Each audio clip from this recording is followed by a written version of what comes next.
Ngayon ho ba pinag-uusapan na at naikaklaro na yung negligence dito kung meron man?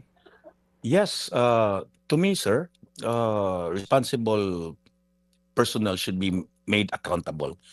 And then we haven't started yet in looking as to those who will be responsible, because we're more focused right now on retrieving, rescuing those who are buried, and at the same time, medyo may garbage crisis kami ngayon, no? Because yung facility na yan is the lone depository ng lahat ng basura, not just Cebu City but also the Metro Cebu, yung adjacent city natin sa Lapu-Lapu at saka sa Mandaue.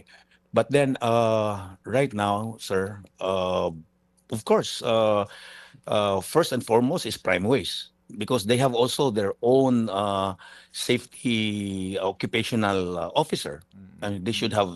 And I've been raising this issue time and again. Even the start of the conception of this landfill, sir. And second, of course, yung Environmental Management Board.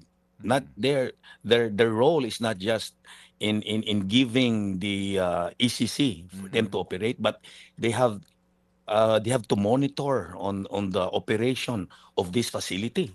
And I have a narrative for this, sir. We've been raising this issue time and again. The community around, and there have been news reports about this, and then it just so happened that yung EMB natin, sir, parang wala.